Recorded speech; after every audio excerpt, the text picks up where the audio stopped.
suffit, on ne joue pas avec la nourriture. Bonjour à tous. C'était juste pour attirer votre attention sur ce petit produit très courant et d'apparence anodine, et pourtant produit sensible, voire dangereux, si les conditions de production deviennent douteuses. En France, les 2/3 des œufs vendus viennent de poules élevées en cage, et nous, consommateurs, n'avons pas toujours idée de ce que cela implique. Pas seulement pour le bien-être animal, mais également sur le plan sanitaire. Alors, comment acheter en toute connaissance de cause et décrypter les étiquettes sur les boîtes? Pas facile. Comment savoir, par exemple, si les poules ont mangé des OGM ou des colorants pour rendre leur jaune plus éclatant?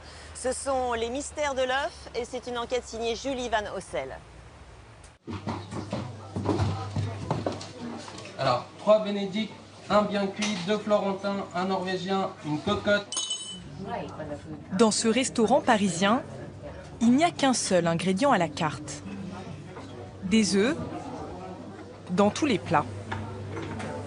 Voilà la recette du succès de cet établissement. Car ce produit est un incontournable dans nos assiettes. Chacun l'aime à sa manière. L'œuf à la cote. Ça fait partie de notre quotidien, on mange tout le temps des œufs, donc... Comment vous préférez vos œufs? Brouillé ou en omelette. D'accord, avec les bouillettes. What are you gonna eat today? Eggs!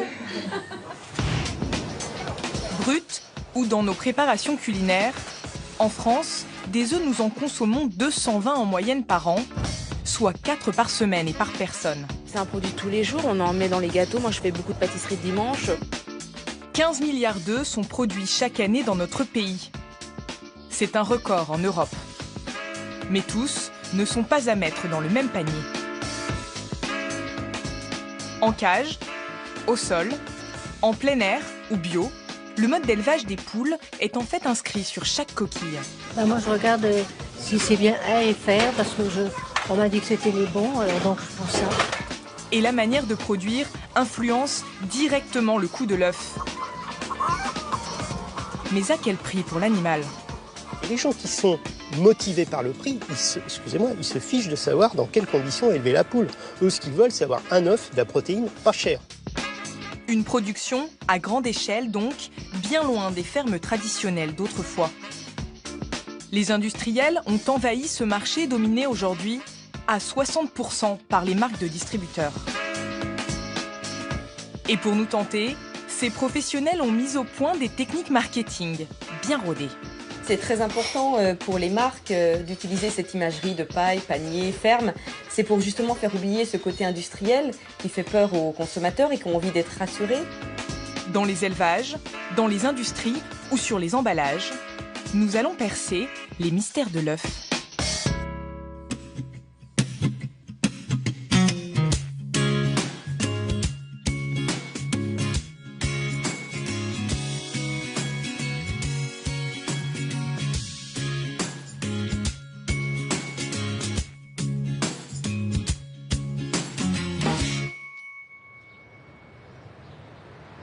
À Lyon, c'est bientôt l'heure de passer à table. Au menu, pour Philippe, Anne-Charlotte et leurs 3 enfants, des œufs une fois par semaine. Allez, on va préparer le dîner. Tu fais doucement, tu les attrapes par le bas comme ça. C'est facile à préparer, mais avant de les déguster, petit cours de diététique. Véronique Liégeois connaît bien les vertus nutritionnelles des œufs. Alors l'œuf, c'est un aliment tout à fait intéressant pour la santé, déjà pour son apport en protéines, qui est tout à fait comparable à celui de la viande. Dans l'œuf, on le sait un petit peu moins, il y a aussi des vitamines. Alors des vitamines du groupe B, et puis des vitamines très intéressantes comme la vitamine A, qui est une vitamine de croissance, et la vitamine D, qui permet de fixer le calcium. C'est-à-dire qu'on peut en manger entre 5 et 6 par semaine sans aucun problème. J'en fais combien d'œufs à la coque? J'en fais un par personne ou j'en fais plus? Des qualités très utiles donc pour les enfants d'Anne-Charlotte. Mais contrairement aux apparences, tous les œufs ne sont pas identiques. Une petite différence se voit dès la coquille. Vous avez déjà remarqué qu'il y avait un code sur les œufs? Oui, tout à fait, ouais. Vous savez ce que ça veut dire? Alors, pas du tout. Non, en fait, je sais juste qu'il y a effectivement une date. Et ensuite, il me semble qu'il y a un code, c'est 1, 2, 3, je crois. Donc, non, c'est pas très clair pour moi. Et puis c'est écrit tout petit et c'est mal écrit en fait. Donc j'avoue que je sais jamais trop ce qu'il faut comprendre sur l'œuf. Cette succession de chiffres et de lettres est en fait un code de traçabilité obligatoire sur tous les œufs européens. Les derniers caractères correspondent à l'identification du producteur. Les 2 lettres renseignent sur le pays d'origine, FR pour la France par exemple. Le chiffre de gauche indique lui le mode d'élevage. 0 correspond à des œufs bio. 1 à des œufs de poules élevés en plein air. 2 à un élevage au sol, en liberté mais dans un bâtiment fermé. 3 à des poules élevées en cage. Ce sont ceux-là que la famille de Ménonville mange sans le savoir. Comme eux, plus d'un Français sur 2 ignorerait la signification de ce code. C'est trop bon. Pourtant, il est obligatoire sur les coquilles depuis plus de 10 ans. T'as tout fini ton œuf.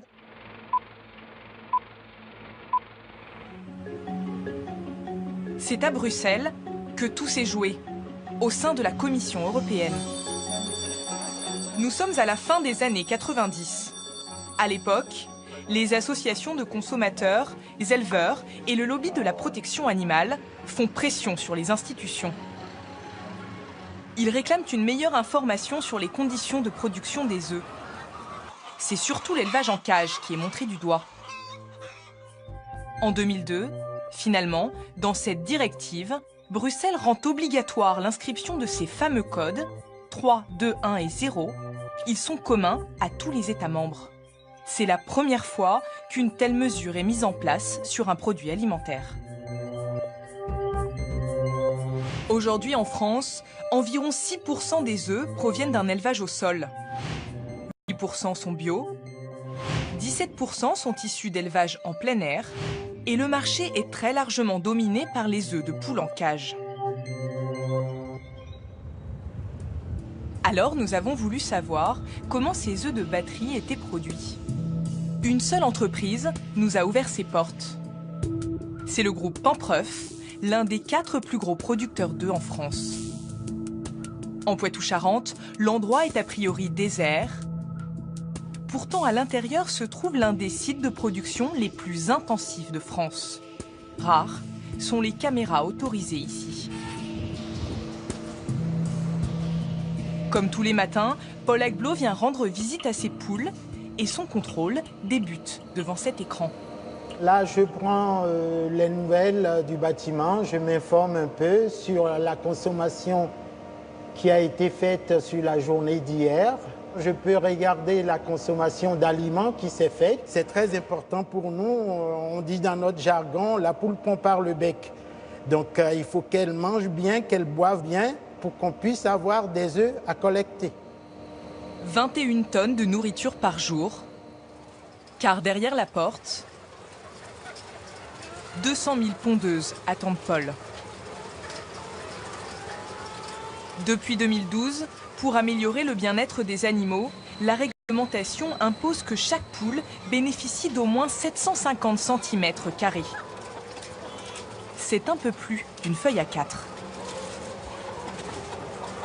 Les cages doivent aussi être aménagées avec par exemple des perchoirs et un pondoir. Là, nous avons une colonie de 20 poules et on voit que la cage, elle est assez grande et surtout, on voit des animaux perchés, on voit un pondoir qui permet à l'animal de s'isoler et d'avoir une tranquillité au moment de la ponte, ce qui n'existait pas. Dans ce bâtiment, tout a été pensé pour produire les œufs les moins chers du marché.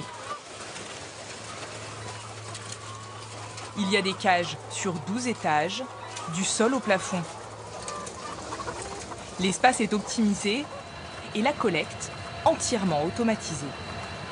L'œuf glisse, arrive dans le panier et lorsqu'on enclenche la collecte, la bande avance et conduit les œufs jusqu'au descendeur qui prennent en charge les œufs et l'œuf va continuer son chemin vers la mise en alvéole pour aller au centre de conditionnement. Surtout, la productivité est augmentée artificiellement. Comme pour les légumes, pour les œufs, il y a des saisons. Les poules pondent principalement quand les journées sont les plus longues, au printemps et en été. Mais ici, il fait beau toute l'année. La lumière est d'une importance capitale dans un bâtiment de pondeuse. Ici, 16 heures de lumière toute l'année parce que c'est le seul moyen de maintenir la ponte le plus longtemps possible. On fait croire à la poule que toute l'année, on reste en été. C'est pas bien de mentir aux poules. C'est pour le bien de tous, avoir plus d'œufs pour subvenir à nos besoins. Avec cette méthode, chaque poule produit toujours un œuf toutes les 26 heures, mais pendant 12 mois. Cette rentabilité, poussée à son maximum, a toujours mauvaise presse. Sur Internet, circulent des images d'autres producteurs, des élevages bien moins reluisants que celui que nous avons visité. On peut y voir des poules déplumées, blessées ou gisant mortes sur le sol.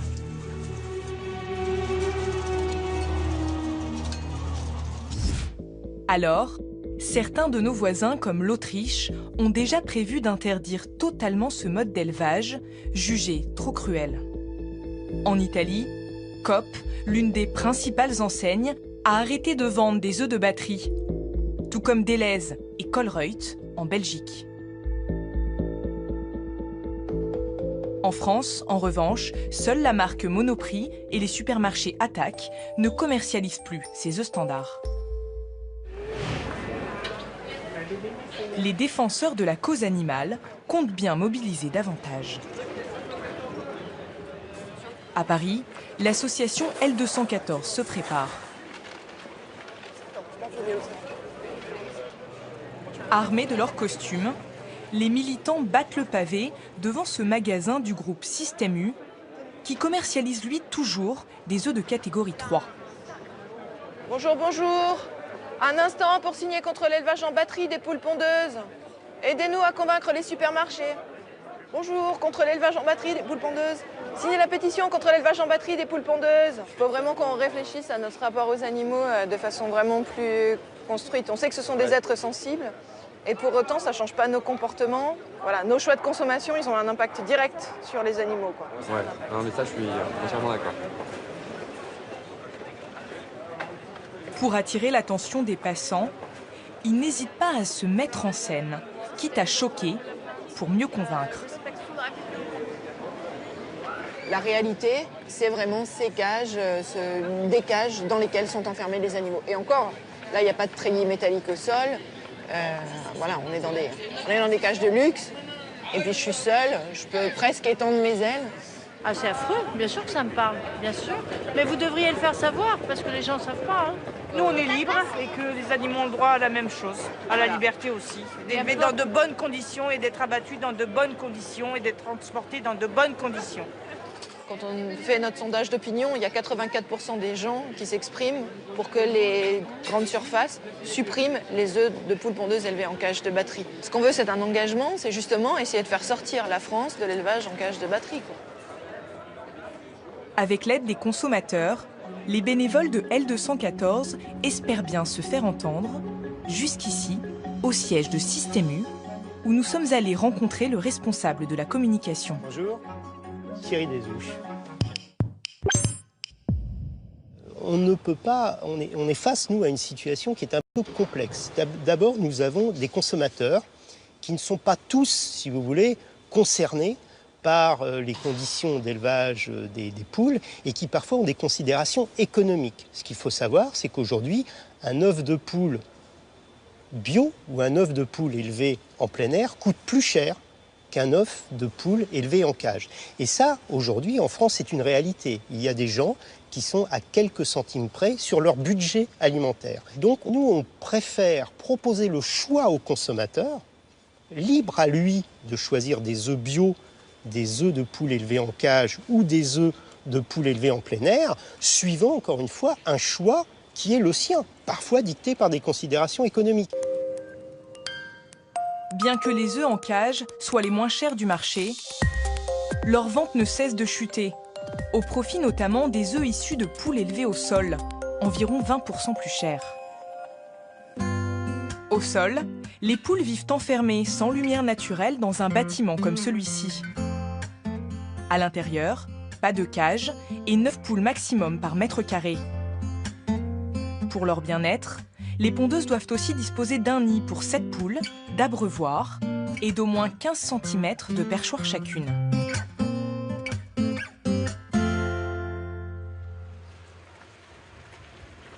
L'élevage qui a ces dernières années gagné le plus de parts de marché, c'est le plein air. Retour chez Pampreuf avec Paul Agblot. Le groupe n'élève pas que des poules en batterie. Un tiers de la production correspond à la catégorie 1, le plein air. Le responsable nous emmène d'abord dans ce poulailler qui a tout d'un élevage au sol. À un détail près qui fait toute la différence. On a les trappes qui sont des ouvertures permettant l'accès à l'extérieur des poules, ce qui fait partie des besoins, des impositions pour l'appellation plein air. La poule doit accéder à un parcours externe. Au final, les poules ne sont élevées en plein air qu'une partie de la journée seulement. Car les trappes ne s'ouvrent qu'à 11 h une fois la ponte terminée et se referment à la tombée de la nuit. Dehors, les pondeuses disposent d'au moins 4 mètres carrés chacune. C'est 50 fois plus que pour une poule en cage. Je dirais ça fait un petit carré de presque 4 pas. 4, comme ceci, par poule. Ici, nous avons 7000 poules. Donc, prenez 4 mètres carrés multiplié par 7000. C'est pour ça que vous voyez, le parcours, il va très, très loin. Sur ce terrain, elles peuvent exprimer davantage leurs besoins biologiques, comme gratter le sol, picorer ou prendre des bains de poussière. Vous voyez les trous de bains de poussière. En voilà une qui est en train de prendre un bain de poussière là. À l'heure actuelle, rien ne permet de dire dans les études si les conditions de vie de la poule impactent l'œuf qui se retrouvera dans nos assiettes.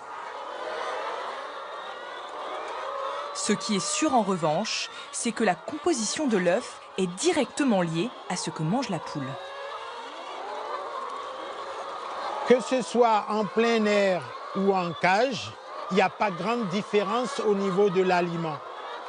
Les matières premières qui rentrent dans la composition sont identiques. Par contre, la poule plein air va manger plus que la poule cage parce qu'elle dépense de l'énergie à marcher, à aller dehors. Elle est plus sous la température externe, donc elle mange plus pour plus se réchauffer aussi. Dans l'alimentation qu'on donne aux poules, il y a principalement des céréales, comme du maïs ou du blé, des oléagineux, le colza ou le tournesol par exemple, et pour l'apport en protéines, du soja principalement. Et le soja fait débat, car la France l'importe pour l'essentiel de pays autorisant la culture OGM.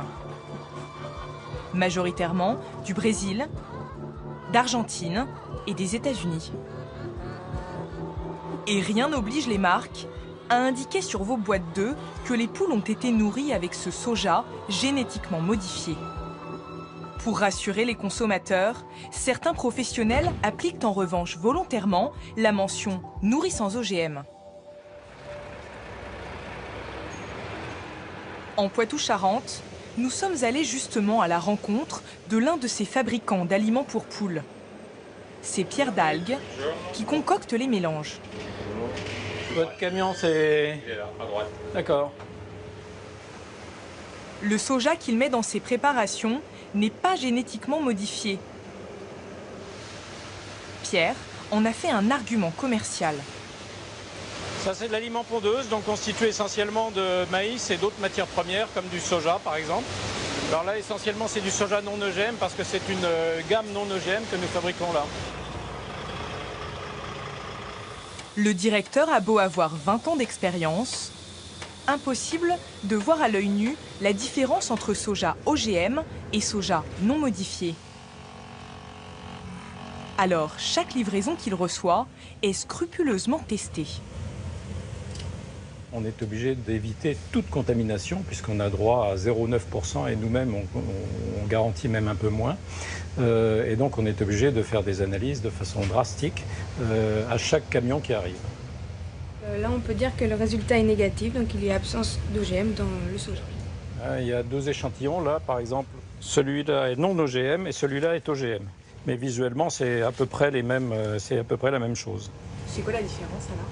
Alors le prix est fondamentalement différent puisque celui-là en standard OGM vaut à peu près 25% de moins. Pour des raisons de rentabilité, les industriels ont donc imposé les OGM dans l'alimentation des poules. Durant notre enquête, nous avons découvert qu'en plus des OGM, de nombreux additifs étaient ajoutés pour nourrir les pondeuses. Une liste de plusieurs dizaines de substances. Toutes sont autorisées par la loi. Certaines attendues, comme des vitamines ou des oligo-éléments. D'autres, en revanche, sont pour le moins surprenantes, comme le E161G. Il s'agit d'un colorant qui porte un nom complexe, quantaxanthine. Et vous savez, comme tous les additifs ont un numéro, un code en E, c'est le E161G, qu'on rajoute dans l'alimentation industrielle pour les poules pondeuses, pour donner un jaune qui soit plus jaune. Et ça, c'est parce que le consommateur recherche, nous dit-on, ce type de coloration qui serait gage d'un œuf plus naturel. Et on s'aperçoit qu'en fait, c'est presque le contraire, parce que ce jaune extrêmement bouton d'or, presque orange, il n'est pas lié à l'origine naturelle de l'alimentation, mais il est lié à un colorant qu'on rajoute dans l'alimentation de ces poules pondeuses. C'est sensoriel, ça. Selon les autorités européennes, ce colorant utilisé à des doses très faibles n'aurait pas d'impact sur la santé. Quoique. Il y a quand même un doute sur cette quantaxanthine. Il y a des études qui montrent que ça pourrait, c'est fait à partir d'études de personnes qui ont ingéré directement ce colorant, avoir des effets sur la rétine ou des effets possibles sur le foie. Donc ça ne veut pas dire qu'en mangeant ces eaux-là, vous allez avoir un problème de santé, mais il y a quand même un risque. Ce colorant, il a quand même un certain danger. Donc si on peut s'en passer, c'est mieux. Personnellement, je préfère avoir des œufs avec des poules nourries plus naturellement, même si le jaune est un peu moins orange. Pour un jaune plus naturel, vous pouvez opter pour le label rouge, qui interdit les colorants de synthèse. Ou pour le bio, le code 0 sur les œufs. C'est le seul mode d'élevage qui se démarque par l'alimentation. Il proscrit les OGM et les pesticides.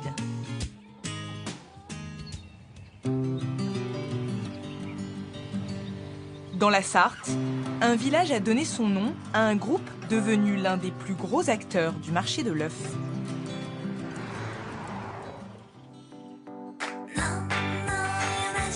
Dans leur publicité, les fermiers de Loué vendent d'ailleurs la tradition et leurs œufs labellisés.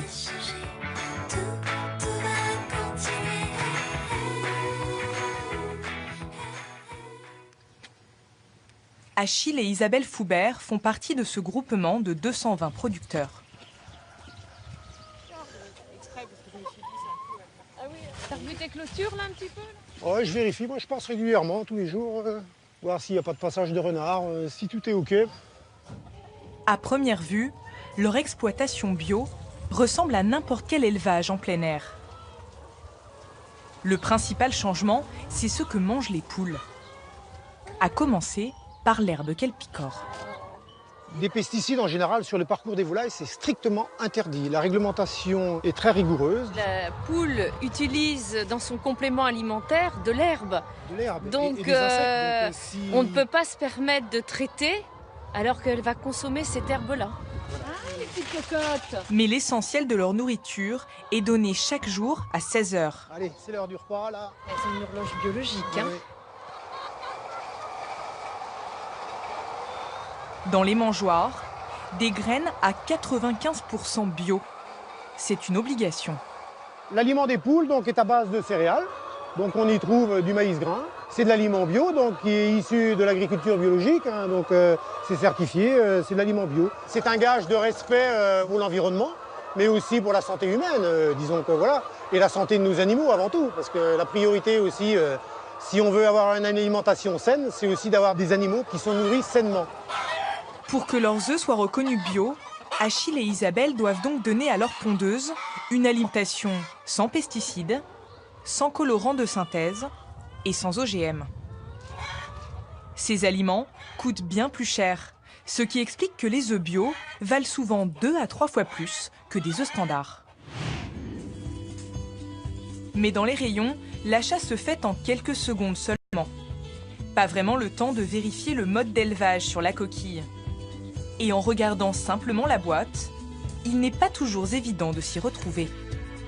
Marie-Ève Laporte va décrypter pour nous les étiquettes.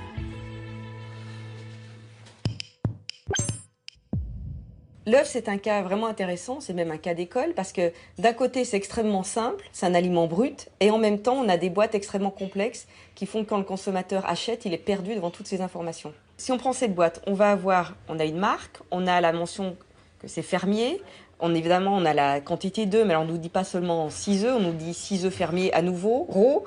Nos fermes dans votre région, en même temps, il y a le label rouge, il y a les saveurs or. En plus...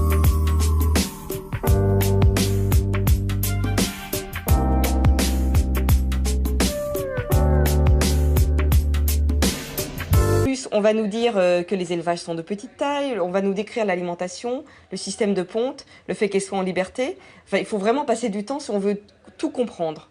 On a à la fois des informations sur, là si je prends un autre exemple, on va nous dire le bien-être des uns fait le bonheur des autres. L'idée quand même des marques est de vendre leurs produits. Donc c'est très tourné vers le côté justement nature, ferme, et pas du tout vers le côté industriel, alors que la plupart des œufs sont industriels. Typiquement ici, il s'agit d'une personnification de marque. On veut nous dire, ben voilà, c'est telle personne. Donc on nous montre ici un éleveur, même on le nomme, on lui donne un prénom, Jean-Luc. Mais quand on découvre derrière, en tout petit, qu'il s'agit de poules élevées en cage, on est en droit de se sentir floué et d'en vouloir à la marque. La réglementation impose d'indiquer sur la boîte le mode d'élevage de façon visible et lisible. Mais ni l'endroit, ni la taille des caractères ne sont précisés. Et cela arrange bien les industriels. Résultat, pour le bio, le plein air ou le sol, c'est inscrit en gros, voire en très gros. Pour l'élevage en cage, en revanche, c'est beaucoup plus compliqué. Et même les distributeurs en perdent leur latin sur leurs propres produits. Selon vous, cela correspond à quel mode d'élevage, cette boîte? Comme ça, sur l'emballage, je ne suis pas en mesure de vous le dire. Je vous l'avoue. Après, il faut ouvrir la boîte et regarder le code. C'est obligatoire en France d'indiquer sur la boîte le mode d'élevage? Sur la boîte, franchement, je ne suis pas en mesure de vous le dire. De toute façon, si la loi l'oblige, on est légaliste et on le mettrait. Si on ne l'a pas mis, je pense que ça n'est pas obligatoire. C'est obligatoire d'écrire le mode d'élevage sur la boîte? Donc cette boîte est hors la loi? Pas du tout, c'est écrit. Ah bon? Mais en tout petit. Je sais pas, est-ce que vous pouvez nous non, franchement, je ne vais pas vous lire tous les emballages, mais comme ça, c'est pas flagrant. Je vous l'accorde.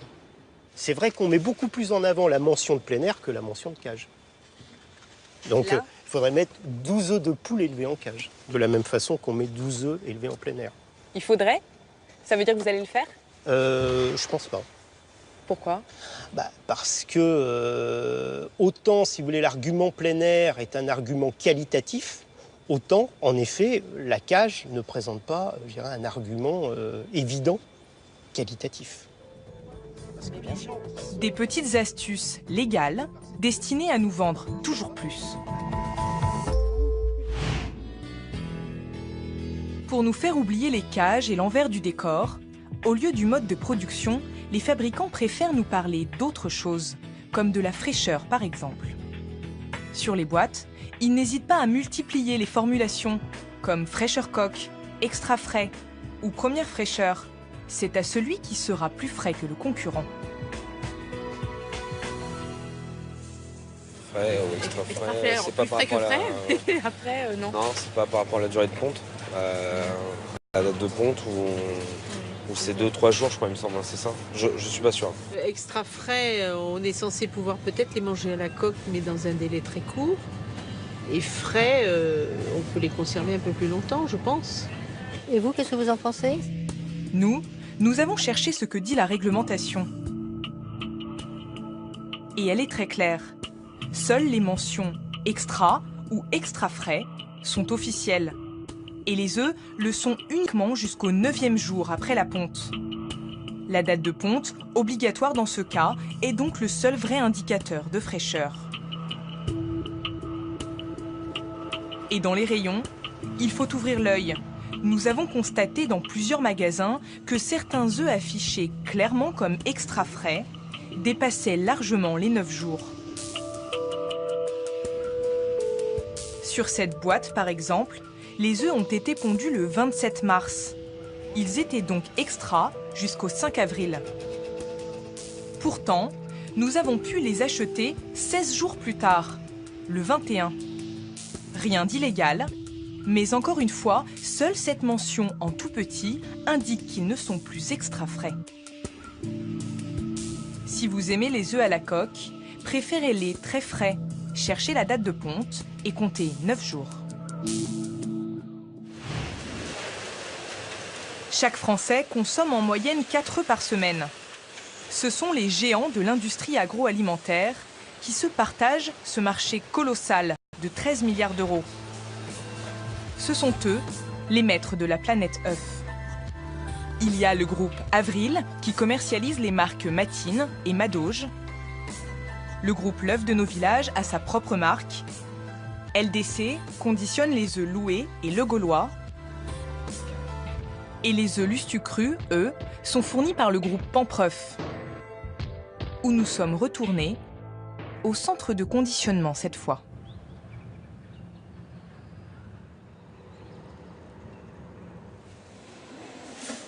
Le centre tourne à plein régime, 12 heures par jour.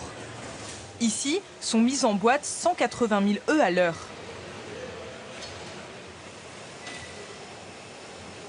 Là, on a des œufs qui ont été pondus hier, donc une palette de 10 800 œufs, avec le numéro de lot qui est donné par l'administration. C'est des œufs qui partiront plus ou moins rapidement. Destination grande distribution, dans différentes enseignes. Toute la grande distribution française ou alors discounter français. Mais auparavant, les œufs vont devoir passer toute une batterie de tests. Le premier, c'est le mirage. On envoie des flashs d'ultraviolet et on prend les œufs en photo avec une caméra dans l'obscurité dans la cabine.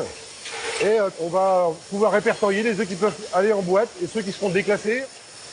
Les œufs sales, fêlés ou décolorés sont mis à l'écart automatiquement. Ils finiront, entre autres, recyclés en nourriture pour animaux. Ceux qui restent sont ensuite calibrés, autrement dit, pesés sur des réglettes électroniques cachées dans cette machine. Elle est capable d'identifier au dixième de gramme près le poids de l'œuf. La législation reconnaît 4 calibres d'œufs. Et chaque jour, certains sont pris au hasard sur la chaîne pour être testés. Donc ici, on a un œuf très gros qui doit faire plus de 73 grammes et il fait 74,2 grammes. Si on fait le même test sur un œuf petit, qui doit être entre 43 et 53 grammes, on a un œuf qui fait 49,9 grammes. Qu'il soit petit ou très gros, la taille n'influence pas la qualité de l'œuf ni son goût. Et le dernier passage obligé, avant la mise en boîte, c'est le tampon du fameux code.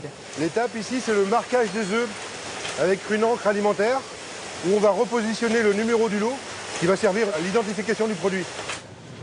700 millions d'œufs sortent de cette usine chaque année, à destination de la marque Lustucru, mais pas seulement. Pampreuf fournit aussi la plupart des enseignes de la grande distribution, comme Super U, Leclerc ou Carrefour. Sur la ligne de conditionnement, au départ, des œufs issus d'un même élevage. À l'arrivée, des boîtes différentes. Ce jour-là, à gauche, Lustucru, à droite, Carrefour. Donc c'est les mêmes œufs en fait. Ouais. Ici, c'est les mêmes œufs. Ouais. Est-ce que c'est la peine d'en parler? Je ne sais pas. Là, ce qui se passe, c'est qu'on a un lot pour faire principalement notre marque nationale. Mais comme on ne peut pas remplir tous les calibres avec notre marque nationale, on met le même lot avec les mêmes exigences sur des produits distributeurs. Et c'est pas tout le temps comme ça. Sinon, on fait quoi là? On prend les œufs qui nous intéressent en Lustucru et tous les autres, on les met à la casserie. C'est pas possible. En magasin, pourtant, la douzaine d'œufs Lustucru vous coûtera environ 30% plus cher que sa voisine. Mais il y a une autre étiquette que le prix à bien regarder. Celle des valeurs nutritionnelles. Sur les emballages, pour 100 g d'œufs, c'est toujours à peu près les mêmes chiffres, quel que soit le mode d'élevage. Quand vous mangez 2 œufs au plat, voilà, ce qui est portion moyenne conseillée, vous avez 10 grammes de matière grasse, ce qui correspond à peu près à une cuillère de matière grasse en termes de volume. Et puis vous aurez 12 grammes de protéines à peu près, ce qui est un apport tout à fait suffisant pour un repas. Selon la rumeur, le jaune d'œuf riche en cholestérol serait dangereux pour notre santé. Une contre-vérité qui a le don d'agacer les diététiciens. L'œuf en lui-même n'est pas du tout mauvais pour le cœur. Certes, il contient du cholestérol, mais à côté de ça, il apporte des lipides qui sont tout à fait bénéfiques à la santé cardiovasculaire. Par contre, ce qui peut poser problème, c'est la façon dont on le cuisine. Donc éviter la cuisson au beurre, par exemple, et puis éviter une association avec de la crème, avec du fromage, comme on peut le faire dans des œufs en cocotte, dans un gratin, par exemple. Pour séduire les amateurs d'œufs, inquiets pour leur santé, un nouveau venu est arrivé dans les rayons depuis 2 ans. Des œufs enrichis en oméga 3. Cet acide gras permet notamment une meilleure circulation sanguine. Bonne journée à vous, à bientôt. On les reconnaît à ce logo bleu blanc cœur. Et voilà le principe. Ces 6 œufs plein air contiennent 3 fois plus d'oméga 3 que des œufs ordinaires. Car les poules qui les ont pondus sont nourries en complément avec de la graine de lin. Je vois que madame regarde, ça c'est du lin. C'est du lin, oui. C'est de la graine de lin. Et ces graines de lin données aux poules sont très riches en oméga 3. Les oméga 3, ce sont des lipides intéressants au niveau cardiovasculaire et actuellement en France, on en manque. Alors évidemment, on trouve des oméga 3 dans différents aliments, comme dans l'huile de colza, comme dans le saumon, comme dans les noix. Mais de consommer également des œufs enrichis en oméga 3, ça fait un petit complément qui est tout à fait intéressant pour couvrir nos besoins. Mais les œufs bleu blanc cœur contiennent-ils vraiment plus d'oméga 3 ou s'agit-il d'un artifice de marketing ?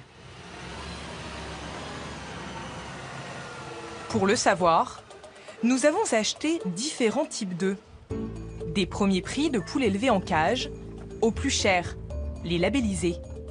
Et bien sûr, des bleus blancs cœur.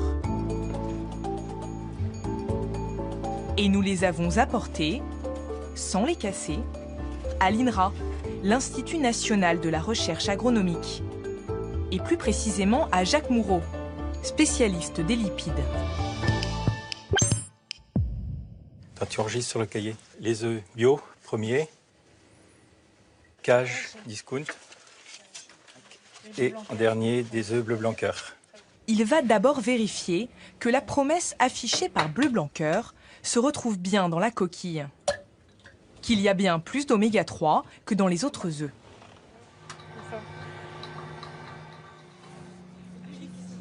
Pour trouver ces acides gras, Jacques Moureau fait une drôle d'omelette. On va laisser décanter, c'est-à-dire que ce qui va être soluble dans l'eau va monter dans la phase supérieure et ce qui est insoluble dans l'eau, comme les matières grasses, vont se retrouver dans le bas de l'ampoule. Et ensuite, c'est cette fraction insoluble dans l'eau que l'on va récupérer et que l'on va mettre à évaporer pour retenir la matière grasse. 5 échantillons, 9 jours et surtout une analyse au nom difficilement prononçable, la chromatographie en phase gazeuse, auront été nécessaires pour connaître les résultats. Alors les analyses sont finies. Alors, je te les montre tous, là. Oui. Le numéro 8, c'est le plein air. Le 9, la cage. Et le 10, le bleu blanc cœur. Donc là, c'est particulièrement net. On a 7 œufs ici qui se détachent tout à fait. Donc c'est un œuf qui a reçu une alimentation à base de graines de lin, en partie. Et là, ici, on a tous les autres œufs qui représentent des alimentations plus traditionnelles, donc avec moins d'acides gras de type oméga 3. Il y a donc bien une très forte relation entre ce que mange l'animal et ce qu'il va y avoir dans l'œuf et donc dans l'assiette du consommateur. En clair, les œufs bleu blanc cœur contiennent 3 fois plus d'oméga 3 que les autres œufs. Nous en avons profité pour demander à ce chercheur de quantifier aussi les autres graisses, comme les acides gras dits saturés, qui peuvent eux être néfastes pour l'organisme. Donc on voit quand même qu'il y a des différences entre les régimes des animaux. Suivons là. Résultat, ce sont les œufs de poule élevés en cage qui comportent le plus de ces mauvaises graisses. C'est certainement lié à l'alimentation. Alors il est bien évident aussi qu'en cage, on peut supposer qu'il y a moins d'activité qu'en plein air. C'est sûr que les œufs en cage apportant un peu plus d'acides gras saturés, si on peut les éviter, c'est mieux. Tout se joue en fait sur des quantités infimes de graisse. Il faut garder en tête que quel que soit le mode d'élevage, l'œuf reste un aliment peu gras, moins que la viande en tout cas.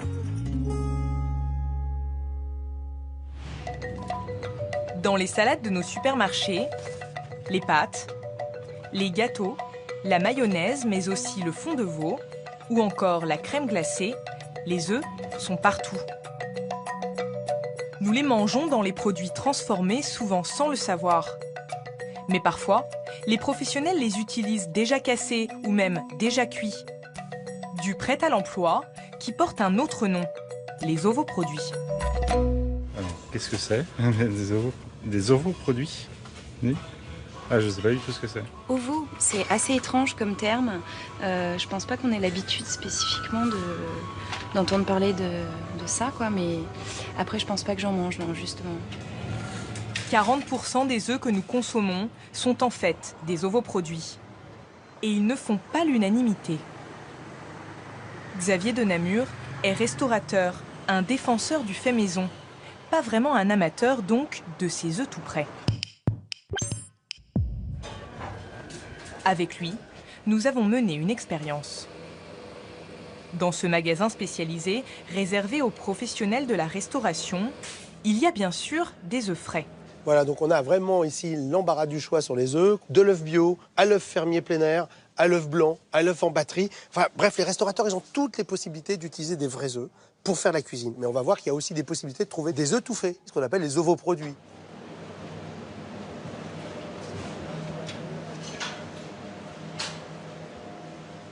On va faire un test sur, voilà, des œufs pochés. Alors, les œufs pochés, c'est quand même le truc le plus basique à faire. On va voir la différence entre l'œuf coquille et un œuf tout fait. Ces produits, on les retrouve chez certains restaurateurs, boulangers ou pâtissiers. La législation ne les oblige pas à signaler à leurs clients qu'ils les utilisent plutôt que des œufs frais en coquille. Pour notre caméra, Xavier de Namur va servir exceptionnellement ses œufs pochés pré-cuits dans son restaurant. Taka, je vous ai ramené ça, des œufs pochés sous vide. J'aimerais qu'on fasse une comparaison avec l'œuf poché qu'on va mettre sur le tartare de betterave bio aujourd'hui, c'est ça, vous avez fait en entrée? Ok. Ouais, ça marche. Ça, c'est quoi, vraiment? Avec son chef, ils veulent nous démontrer que les ovoproduits n'ont pas la même saveur que les œufs cuisinés sur place.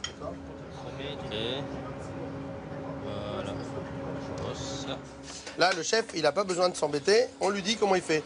Là, vous avez soit 3 minutes dans l'eau frémissante ou 1 minute au micro-ondes en mode décongélation. Voilà. Donc là, on a l'œuf qui est cuit sous vide par un industriel qui est tout fait, quoi. Et le nôtre, on voit déjà, donc rien à voir. Là, c'est carrément dur. Hein, là, faut faire attention, il va se casser. Voilà. Voilà, je vais le couper doucement. Voilà, donc là, il va couler beaucoup plus. On n'a pas la même couleur de jaune. Chef, vous voulez goûter ça ou pas? Non. Non, vous voulez pas goûter, chef. Il veut pas goûter.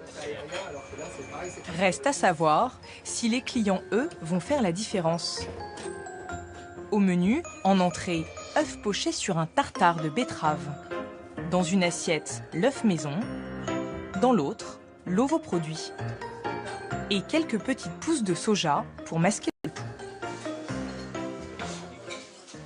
Alors, nous avons 2 entrées du jour. Alors, je vais vous laisser déguster et vous allez me dire ce que vous en pensez après.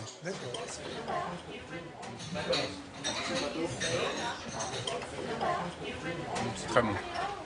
Très très bon. À la première bouchée, tout le monde est satisfait. Je sais que ça se fait pas trop, mais ça serait bien que vous échangez vos assiettes parce qu'il y a une différence.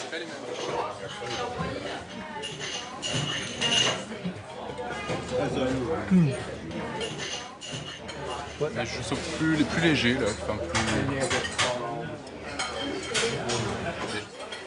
Moi, je préfère celui-là. Je préférais celui-là.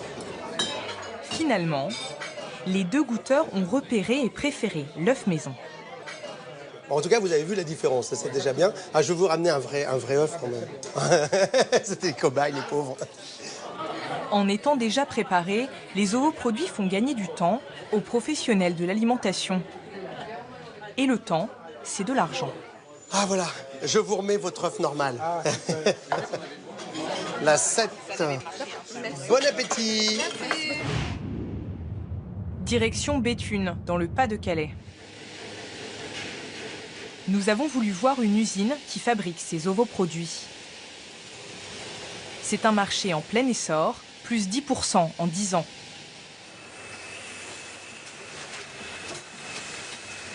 Chaque jour, ici, plus de 2 millions d'œufs sont cassés à la chaîne avant d'être transformés.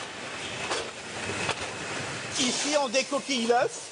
Donc on va enlever la coquille, c'est le même geste que ce qu'on fait à la maison, sauf que là il est fait par une machine. On a un système de couteau sous l'œuf qui va couper la coquille et en même temps un marteau qui va appuyer et on va voir le mouvement d'une main qui va libérer le jaune et le blanc. Le contenu de la coquille est ensuite séparé mécaniquement. Les clients de Loïc Coulombelle sont exigeants.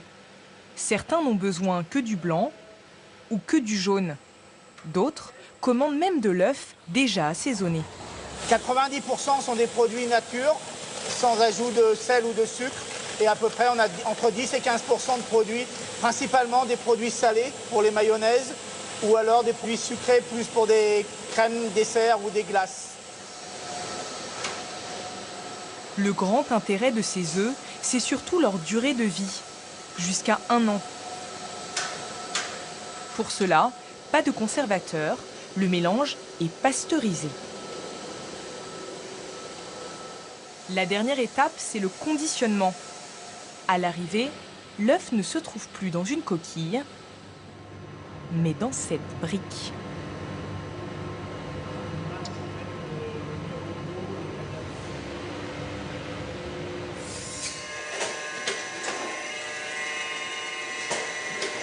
On dirait une brique de jus d'orange. Et c'est pas du jus d'orange, c'est de l'œuf entier.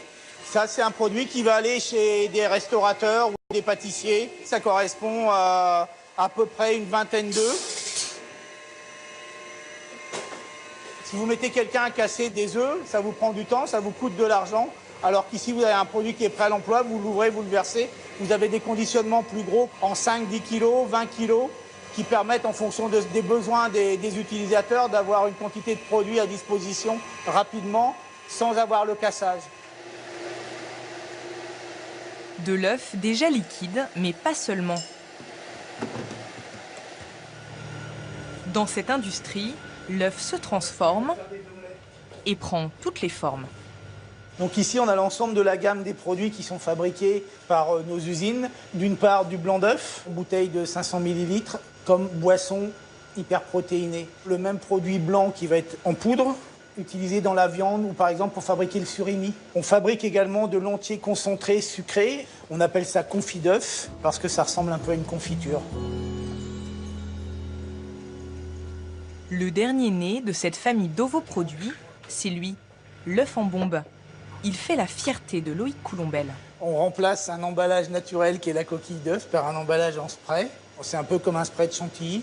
Et donc on a un produit qui est très aéré, très moussu. On fait 3 œufs, une omelette. Pour nous convaincre, monsieur le directeur va s'improviser chef. Je les casse moins bien que la machine. Il va préparer 3 omelettes. La première, avec des œufs classiques. Voilà une omelette avec 3 œufs. Donc je vais verser 100 g d'entier liquide, ce qui correspondait à peu près à mes 3 œufs de tout à l'heure. La deuxième, avec ses œufs en briques. Et enfin la dernière, avec le spray. On va avoir là un effet plus pancake qu'omelette. On a une apparence qui est différente. Après, il faut goûter. Et forcément, Loïc Coulombelle, lui, est ravi de ses produits. Je vois pas de différence au goût. Autant on a une différence de texture, de couleur, mais en termes de goût, on est sur des produits très proches.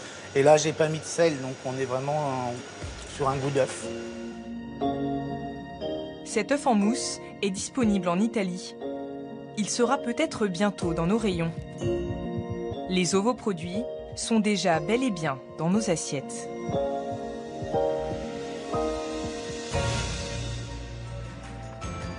À l'issue de notre enquête, il convient donc d'ouvrir l'œil au restaurant ou au supermarché. Prenez le temps de bien lire les informations sur les étiquettes, même les plus petites. Et si vous avez un doute sur le mode d'élevage, ouvrez la boîte et regardez le code sur la coquille. N'hésitez pas à vérifier si la poule a été nourrie sans OGM. Si ce n'est pas indiqué, c'est probablement qu'elle en a consommé. Préférez enfin des œufs extra frais pour les déguster à la coque et évitez de les cumuler avec de la viande dans le même repas ou de les accompagner avec trop de matière grasse.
Bâtiment, tout a été pensé pour produire les œufs les moins chers du marché.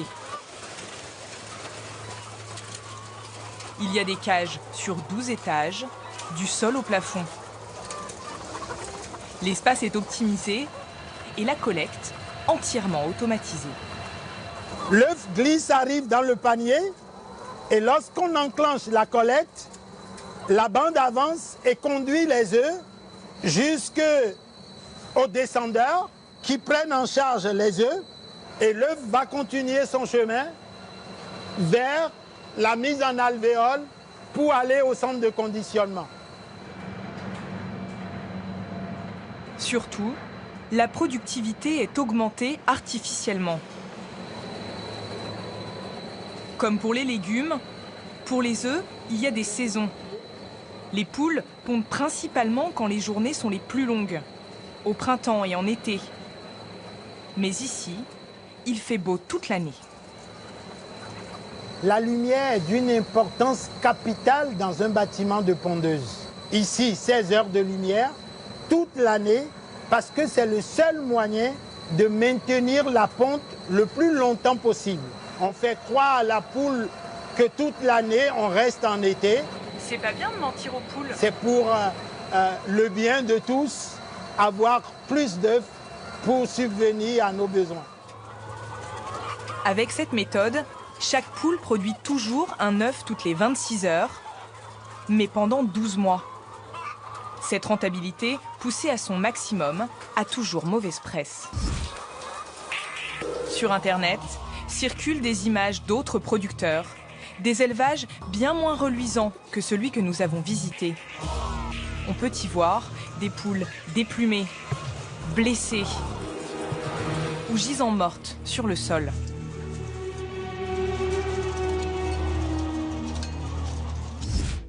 Alors, certains de nos voisins, comme l'Autriche, ont déjà prévu d'interdire totalement ce mode d'élevage, jugé trop cruel. En Italie, Coop, l'une des principales enseignes, a arrêté de vendre des œufs de batterie, tout comme Delhaize et Colruyt en Belgique. En France, en revanche, seule la marque Monoprix et les supermarchés Attaque ne commercialisent plus ces œufs standards. Les défenseurs de la cause animale comptent bien mobiliser davantage. À Paris, l'association L214 se prépare. Armés de leurs costumes, les militants battent le pavé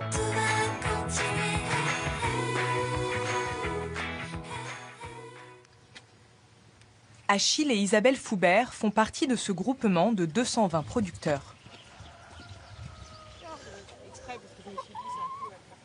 T'as revu tes clôtures là un petit peu là? Ouais, je vérifie, moi je passe régulièrement, tous les jours, voir s'il n'y a pas de passage de renard, si tout est OK. À première vue, leur exploitation bio ressemble à n'importe quel élevage en plein air. Le principal changement, c'est ce que mangent les poules. À commencer par l'herbe qu'elles picorent. Des pesticides en général sur le parcours des volailles, c'est strictement interdit. La réglementation est très rigoureuse. La poule utilise dans son complément alimentaire de l'herbe. De l'herbe Donc, et des insectes. Donc, on ne peut pas se permettre de traiter alors qu'elle va consommer cette herbe-là. Ah, les petites cocottes! Mais l'essentiel de leur nourriture est donné chaque jour à 16 h. Allez, c'est l'heure du repas là. C'est une horloge biologique. Hein. Oui. Dans les mangeoires, des graines à 95% bio. C'est une obligation. L'aliment des poules donc, est à base de céréales. Donc on y trouve du maïs grain. C'est de l'aliment bio, donc qui est issu de l'agriculture biologique. Hein, donc c'est certifié, c'est de l'aliment bio. C'est un gage de respect pour l'environnement, mais aussi pour la santé humaine, disons que voilà. Et la santé de nos animaux avant tout, parce que la priorité aussi, si on veut avoir une alimentation saine, c'est aussi d'avoir des animaux qui sont nourris sainement. Pour que leurs œufs soient reconnus bio, Achille et Isabelle doivent donc donner à leurs pondeuses une alimentation sans pesticides, sans colorants de synthèse et sans OGM. Ces aliments coûtent bien plus cher, ce qui explique que les œufs bio valent souvent 2 à 3 fois plus que des œufs standards. Mais dans les rayons, l'achat se fait en quelques secondes seulement. Pas vraiment le temps de vérifier le mode d'élevage sur la coquille. Et en regardant simplement la boîte, il n'est pas toujours évident de s'y retrouver. Marie-Ève Laporte va décrypter pour nous les étiquettes.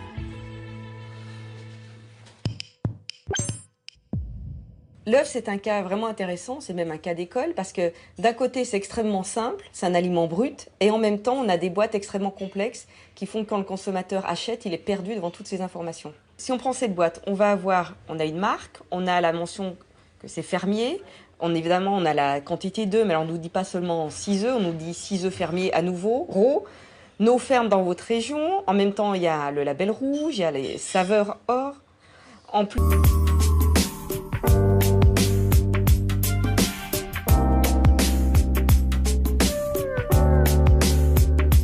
Fini?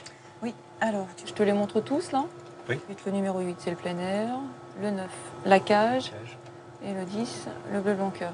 Donc là, c'est particulièrement net. On a cet œuf ici qui se détache tout à fait. Donc c'est un œuf qui a reçu une alimentation à base de graines de lin, en partie.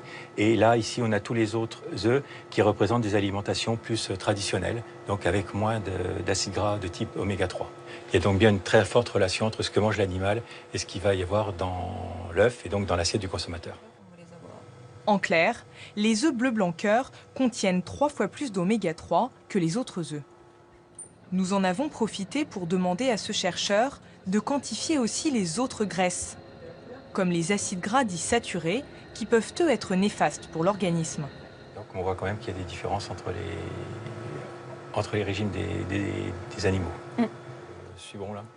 Résultat, ce sont les œufs de poule élevés en cage qui comportent le plus de ces mauvaises graisses. C'est certainement lié à l'alimentation. Alors il est bien évident aussi qu'en cage, on peut supposer qu'il y a moins d'activité qu'en plein air. C'est sûr que les œufs en cage apportant un peu plus d'acides gras saturés, si on peut les éviter, c'est mieux. Tout se joue en fait sur des quantités infimes de graisse.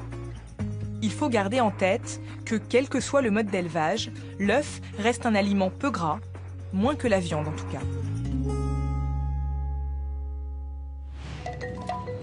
Dans les salades de nos supermarchés, les pâtes, les gâteaux, la mayonnaise, mais aussi le fond de veau, ou encore la crème glacée, les œufs sont partout. Nous les mangeons dans les produits transformés, souvent sans le savoir. Mais parfois, les professionnels les utilisent déjà cassés ou même déjà cuits. Du prêt à l'emploi qui porte un autre nom, les ovoproduits. Alors, qu'est-ce que c'est? Des ovoproduits? Oui. Ah, je sais pas du tout ce que c'est. Ovo, c'est assez étrange comme terme. Je pense pas qu'on ait l'habitude spécifiquement d'entendre parler de ça, quoi. Mais après, je pense pas que j'en mange, non, justement. 40% des œufs que nous consommons sont en fait des ovoproduits. Et ils ne font pas l'unanimité. Xavier de Namur est restaurateur, un défenseur du fait maison. Pas vraiment un amateur, donc, de ces œufs tout prêts. Avec lui, nous avons mené une expérience. Dans ce magasin spécialisé, réservé aux professionnels de la restauration, il y a bien sûr des œufs frais. Voilà, donc on a vraiment ici l'embarras du choix sur les œufs, de l'œuf bio, à l'œuf fermier plein air, à l'œuf blanc, à l'œuf en batterie. Enfin bref, les restaurateurs, ils ont toutes les possibilités d'utiliser des vrais œufs pour faire la cuisine. Mais on va voir qu'il y a aussi... de marque, on veut nous dire, ben voilà, c'est telle personne. Donc on nous montre ici un éleveur, même on le nomme, on lui donne un prénom, Jean-Luc. Mais quand on découvre derrière, en tout petit, qu'il s'agit de poules élevées en cage, on est en droit de se sentir floué et d'en vouloir à la marque. La réglementation impose d'indiquer sur la boîte le mode d'élevage de façon visible et lisible. Mais ni l'endroit, ni la taille des caractères ne sont précisés. Et cela arrange bien les industriels. Résultat, pour le bio, le plein air ou le sol, c'est inscrit en gros, voire en très gros. Pour l'élevage en cage, en revanche, c'est beaucoup plus compliqué. Et même les distributeurs en perdent leur latin sur leurs propres produits. Selon vous, cela correspond à quel mode d'élevage, cette boîte? Comme ça, sur l'emballage, je ne suis pas en mesure de vous le dire. Je vous l'avoue. Après, il faut ouvrir la boîte et regarder le code. C'est obligatoire en France d'indiquer sur la boîte le mode d'élevage? Sur la boîte, franchement, je ne suis pas en mesure de vous le dire. De toute façon, si la loi l'oblige, on est légaliste et on le mettrait. Si on ne l'a pas mis, je pense que ce n'est pas obligatoire. C'est obligatoire d'écrire le mode d'élevage sur la boîte? Donc cette boîte est hors la loi? Pas du tout, c'est écrit. Ah bon, mais en tout petit. Je sais pas, est-ce que vous pouvez nous non, franchement, je ne vais pas vous lire tous les emballages, mais comme ça, c'est pas flagrant. Je vous l'accorde. C'est vrai qu'on met beaucoup plus en avant la mention de plein air que la mention de cage. Donc, il faudrait mettre 12 œufs de poule élevés en cage, de la même façon qu'on met 12 œufs élevés en plein air. Il faudrait? Ça veut dire que vous allez le faire? Je pense pas. Pourquoi? Parce que autant, si vous voulez, l'argument plein air est un argument qualitatif, autant, en effet, la cage ne présente pas, je dirais, un argument évident qualitatif. Des petites astuces légales destinées à nous vendre toujours plus.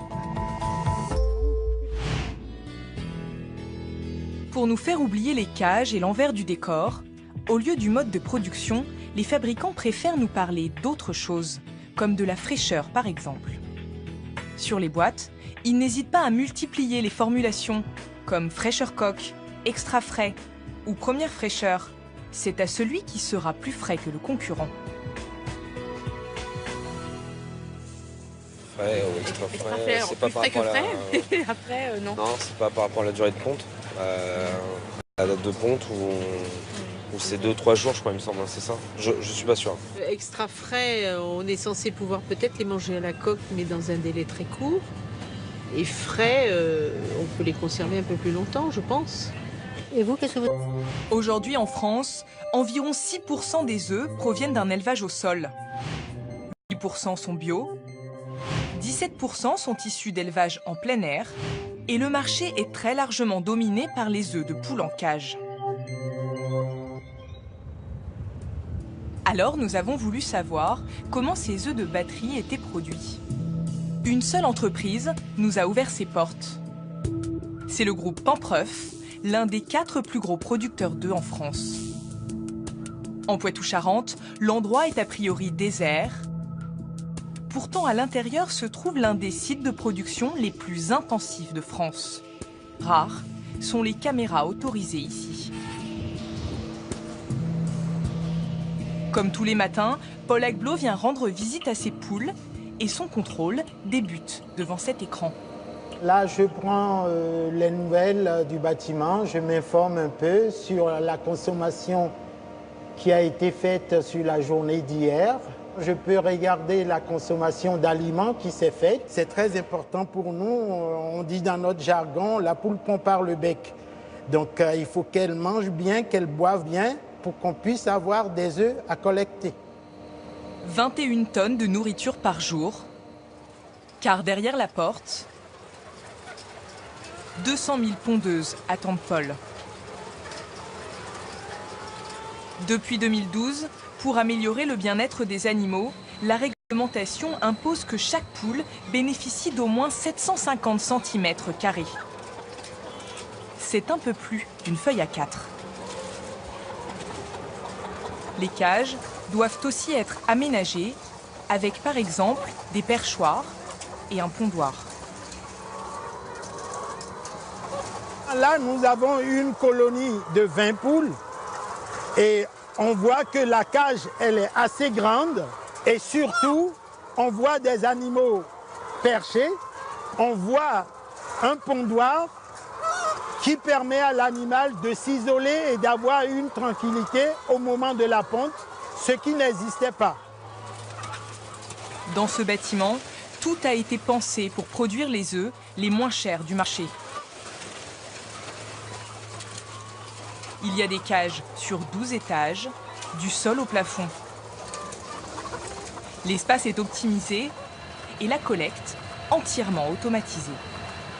L'œuf glisse, arrive dans le panier et lorsqu'on enclenche la collecte, la bande avance et conduit les œufs jusqu'aux descendeurs qui prennent en charge les œufs et l'œuf va continuer son chemin vers la mise en alvéole. Les œufs plein air contiennent 3 fois plus d'oméga 3 que des œufs ordinaires. Car les poules qui les ont pondus sont nourries en complément avec de la graine de lin. Je vois que madame regarde, ça Oui. c'est du lin. C'est du lin, oui. C'est de la graine de lin. Et ces graines de lin données aux poules sont très riches en oméga 3. Les oméga 3, ce sont des lipides intéressants au niveau cardiovasculaire et actuellement en France, on en manque. Alors évidemment, on trouve des oméga 3 dans différents aliments, comme dans l'huile de colza, comme dans le saumon, comme dans les noix, mais de consommer également des œufs enrichis en oméga 3, ça fait un petit complément qui est tout à fait intéressant pour couvrir nos besoins. Mais les œufs bleu blanc cœur contiennent-ils vraiment plus d'oméga 3 ou s'agit-il d'un artifice de marketing ? Pour le savoir, nous avons acheté différents types d'œufs. Des premiers prix de poules élevées en cage, aux plus chers, les labellisés. Et bien sûr, des bleu blanc cœur. Et nous les avons apportés, sans les casser, à l'INRA, l'Institut national de la recherche agronomique. Et plus précisément à Jacques Moureau, spécialiste des lipides. Tu enregistres sur le cahier. Les œufs bio, premier. Cage, discount. Et en dernier, des œufs bleu blanc cœur. Il va d'abord vérifier que la promesse affichée par Bleu Blanc Cœur se retrouve bien dans la coquille. Qu'il y a bien plus d'oméga 3 que dans les autres œufs.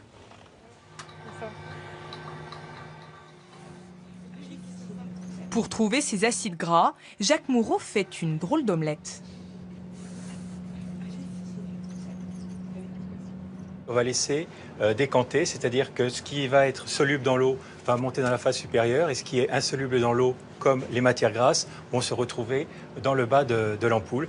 Et ensuite, c'est cette fraction insoluble dans l'eau que l'on va récupérer et que l'on va mettre à évaporer pour retenir la matière grasse. 5 échantillons, 9 jours et surtout une analyse au nom difficilement prononçable, la chromatographie en phase gazeuse, auront été nécessaires pour connaître les résultats. Alors, les analyses sont finies. Oui, alors, je te les montre tous, là. Oui. Le numéro 8, c'est le plein air. Le 9, la cage. Et le 10, le bleu blanc cœur. Donc là, c'est particulièrement net. On a cet œuf ici qui se détache tout à fait. Donc c'est un œuf qui a reçu une alimentation à base de graines de lin, en partie. Et là, ici, on a tous les autres œufs qui représentent des alimentations plus traditionnelles, donc avec moins d'acides gras de type oméga 3. Il y a donc bien une très forte relation entre ce que mange l'animal et ce... En tout cas, vous avez vu la différence, ça c'est déjà bien. Ah, je vais vous ramener un vrai œuf quand même. C'était les cobayes, les pauvres. En étant déjà préparés, les ovoproduits font gagner du temps aux professionnels de l'alimentation. Et le temps, c'est de l'argent. Ah voilà, je vous remets votre œuf normal. La 7. Bon appétit. Direction Béthune, dans le Pas-de-Calais. Nous avons voulu voir une usine qui fabrique ces ovoproduits. C'est un marché en plein essor, plus 10% en 10 ans.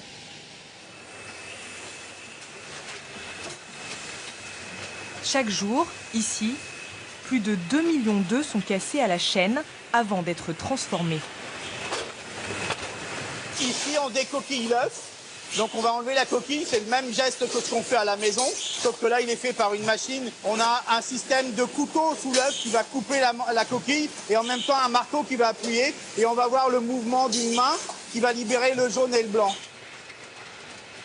Le contenu de la coquille est ensuite séparé mécaniquement. Les clients de Loïc Coulombelle sont exigeants. Certains n'ont besoin que du blanc ou que du jaune. D'autres commandent même de l'œuf déjà assaisonné. 90% sont des produits nature, sans ajout de sel ou de sucre. Et à peu près, on a entre 10 et 15% de produits, principalement des produits salés pour les mayonnaises, ou alors des produits sucrés plus pour des crèmes, desserts ou des glaces. Le grand intérêt de ces œufs, c'est surtout leur durée de vie, jusqu'à 1 an. Pour cela, pas de conservateur, le mélange est pasteurisé. La dernière étape, c'est le conditionnement. À l'arrivée, l'œuf ne se trouve plus dans une coquille, mais dans cette brique.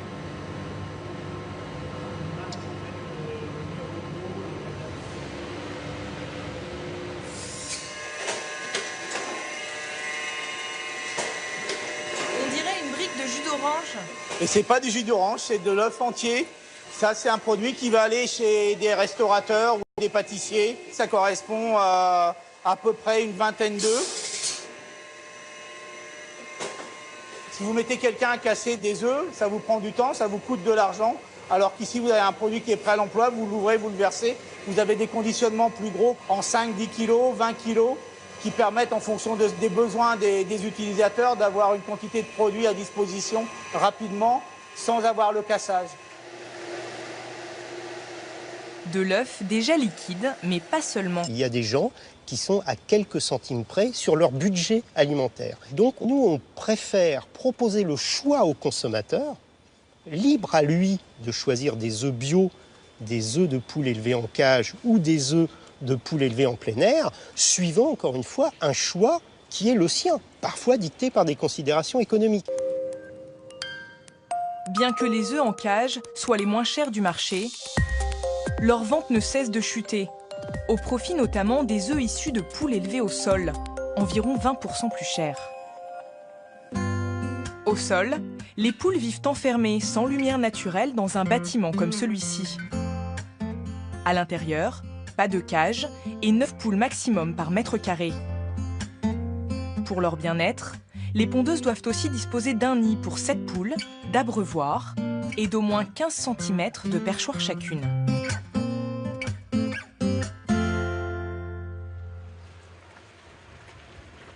L'élevage qui a ces dernières années gagné le plus de parts de marché, c'est le plein air. Retour chez Pampreuf avec Paul Agblot. Le groupe n'élève pas que des poules en batterie. Un tiers de la production correspond à la catégorie 1, le plein air. Le responsable nous emmène d'abord dans ce poulailler qui a tout d'un élevage au sol. À un détail près qui fait toute la différence. On a les trappes qui sont des ouvertures permettant l'accès à l'extérieur des poules, ce qui fait partie des besoins, des impositions pour l'appellation plein air. La poule doit accéder à un parcours externe. Au final, les poules ne sont élevées en plein air qu'une partie de la journée seulement. Car les trappes ne s'ouvrent qu'à 11 h une fois la ponte terminée et se referment à la tombée de la nuit. Dehors, les pondeuses disposent d'au moins 4 mètres carrés chacune. C'est 50 fois plus que pour une poule en cage. Je dirais ça fait un petit carré de presque 4 pas. 4, comme ceci, par poule. Ici, nous avons 7000 poules. Donc, prenez 4 mètres carrés multiplié par 7000. C'est pour ça que vous voyez, le parcours, il va très, très loin. Sur ce terrain, elles peuvent exprimer davantage leurs besoins biologiques, comme gratter le sol, picorer ou prendre des bains de poussière. Moi, je regarde si c'est bien AFR, parce que on m'a dit que c'était les bons, alors donc je prends ça. Et la manière de produire influence directement le coût de l'œuf. Mais à quel prix pour l'animal? Les gens qui sont motivés par le prix, ils se fichent de savoir dans quelles conditions élever la poule. Eux, ce qu'ils veulent, c'est avoir un œuf, de la protéine, pas cher. Une production à grande échelle, donc, bien loin des fermes traditionnelles d'autrefois. Les industriels ont envahi ce marché dominé aujourd'hui à 60% par les marques de distributeurs. Et pour nous tenter, ces professionnels ont mis au point des techniques marketing bien rodées. C'est très important pour les marques d'utiliser cette imagerie de paille, panier, ferme. C'est pour justement faire oublier ce côté industriel qui fait peur aux consommateurs et qui ont envie d'être rassurés. Dans les élevages, dans les industries ou sur les emballages, nous allons percer les mystères de l'œuf.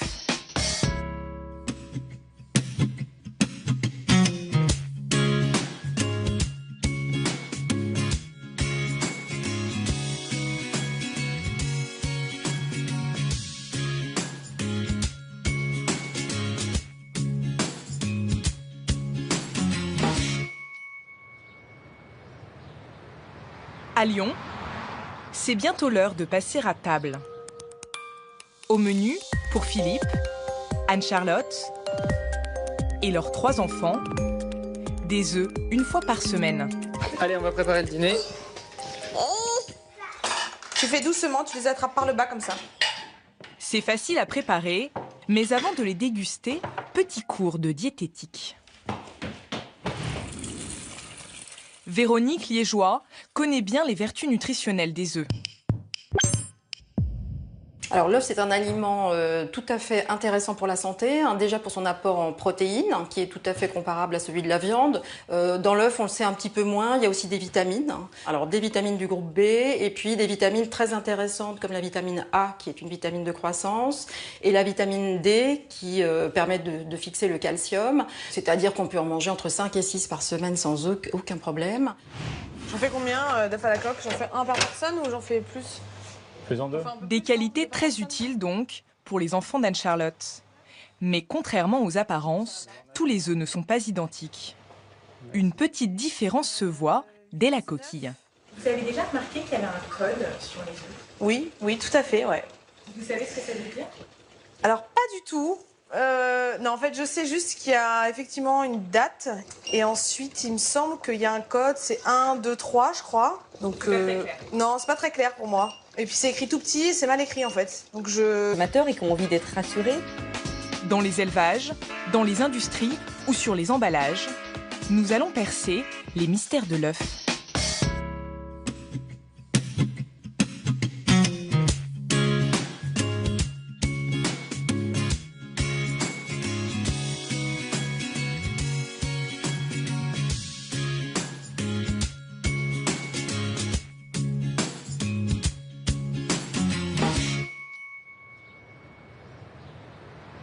À Lyon, c'est bientôt l'heure de passer à table. Au menu, pour Philippe, Anne-Charlotte et leurs 3 enfants, des œufs une fois par semaine. Allez, on va préparer le dîner. Tu fais doucement, tu les attrapes par le bas comme ça. C'est facile à préparer, mais avant de les déguster, petit cours de diététique. Véronique Liégeois connaît bien les vertus nutritionnelles des œufs. Alors l'œuf, c'est un aliment tout à fait intéressant pour la santé, déjà pour son apport en protéines, qui est tout à fait comparable à celui de la viande. Dans l'œuf, on le sait un petit peu moins, il y a aussi des vitamines.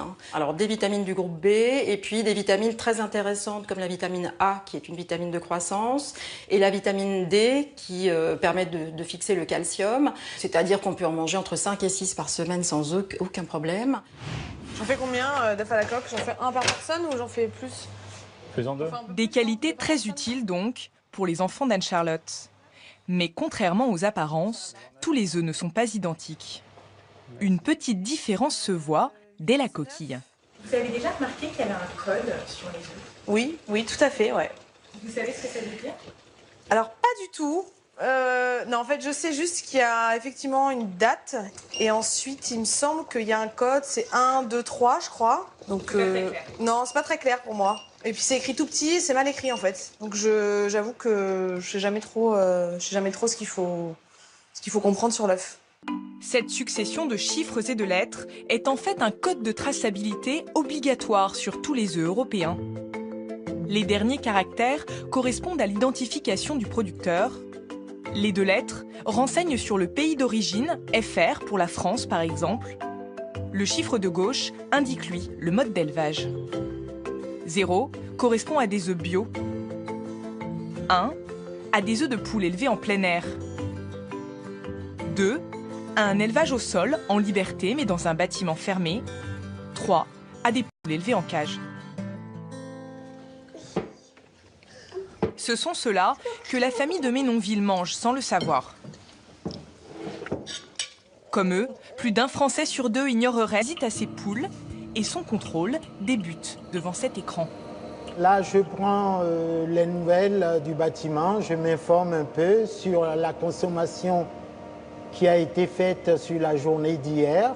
Je peux regarder la consommation d'aliments qui s'est faite. C'est très important pour nous. On dit dans notre jargon, la poule pond par le bec. Donc, il faut qu'elle mange bien, qu'elle boive bien pour qu'on puisse avoir des œufs à collecter. 21 tonnes de nourriture par jour. Car derrière la porte, 200 000 pondeuses attendent Paul. Depuis 2012, pour améliorer le bien-être des animaux, la réglementation impose que chaque poule bénéficie d'au moins 750 cm². C'est un peu plus d'une feuille A4. Les cages doivent aussi être aménagées avec par exemple des perchoirs et un pondoir. Là, nous avons une colonie de 20 poules et on voit que la cage, elle est assez grande et surtout, on voit des animaux perchés, on voit un pondoir qui permet à l'animal de s'isoler et d'avoir une tranquillité au moment de la ponte, ce qui n'existait pas. Dans ce bâtiment, tout a été pensé pour produire les œufs les moins chers du marché. Il y a des cages sur 12 étages, du sol au plafond. L'espace est optimisé et la collecte entièrement automatisée. L'œuf glisse, arrive dans le panier et lorsqu'on enclenche la collecte, la bande avance et conduit les œufs jusqu'aux descendeurs qui prennent en charge les œufs et l'œuf va continuer son chemin vers la mise en alvéole pour aller au centre de conditionnement. Surtout, la productivité est augmentée artificiellement. Comme pour les légumes, pour les œufs, il y a des saisons. Les poules pondent principalement quand les journées sont les plus longues, au printemps et en été. Mais ici, il fait beau toute l'année. La lumière est d'une importance capitale dans un bâtiment de pondeuse. Ici, 16 heures de lumière toute l'année parce que c'est le seul moyen de maintenir la ponte le plus longtemps possible. On fait croire à la poule que toute l'année, on reste en été. C'est pas bien de mentir aux poules. C'est pour le bien de tous. Rétine ou des effets possibles sur le foie. Donc ça ne veut pas dire qu'en mangeant ces œufs-là, vous allez avoir un problème de santé, mais il y a quand même un risque. Ce colorant, il a quand même un certain danger. Donc si on peut s'en passer, c'est mieux. Personnellement, je préfère avoir des œufs avec des poules nourries plus naturellement, même si le jaune est un peu moins orange. Pour un jaune plus naturel, vous pouvez opter pour le label rouge, qui interdit les colorants de synthèse. Ou pour le bio, le code 0 sur les œufs. C'est le seul mode d'élevage qui se démarque par l'alimentation. Il proscrit les OGM et les pesticides.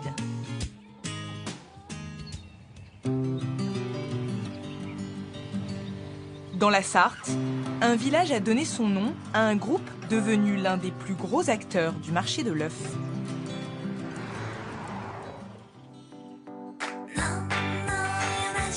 Dans leur publicité, les fermiers de Loué vendent d'ailleurs la tradition et leurs œufs labellisés.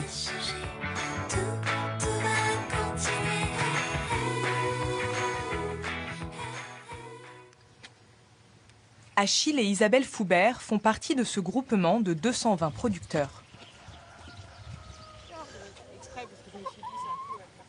T'as revu tes clôtures là un petit peu? Ouais, je vérifie, moi je passe régulièrement, tous les jours, voir s'il n'y a pas de passage de renard, si tout est OK. À première vue, leur exploitation bio ressemble à n'importe quel élevage en plein air. Le principal changement, c'est ce que mangent les poules. À commencer par l'herbe qu'elles picorent. Des pesticides en général sur le parcours des volailles, c'est strictement interdit. La réglementation est très rigoureuse. La poule utilise dans son complément alimentaire de l'herbe. Donc, et des insectes, si... on ne peut pas se permettre de traiter alors qu'elle va consommer cette herbe-là. Ah, les petites cocottes! Mais l'essentiel de leur nourriture est donné chaque jour à 16 h. Allez, c'est l'heure du repas là. C'est une horloge biologique. Hein. Oui. Dans les mangeoires, des graines à 95% bio. C'est une obligation. L'aliment des poules donc, est à base de céréales. Donc on y trouve du maïs grain. C'est de l'aliment bio, donc qui est issu de l'agriculture biologique. Hein, donc c'est certifié, c'est de l'aliment bio. C'est un gage de respect pour l'environnement, mais aussi pour la santé humaine, disons que voilà. Et la santé de nos animaux avant tout, parce que la priorité aussi, si on veut avoir une alimentation saine, c'est aussi d'avoir des animaux qui sont nourris sainement. Pour que leurs œufs soient reconnus bio, Achille et Isabelle doivent donc donner à leurs pondeuses une alimentation sans pesticides, sans colorants de synthèse et sans OGM. Ces aliments coûtent bien plus cher, ce qui explique que les œufs bio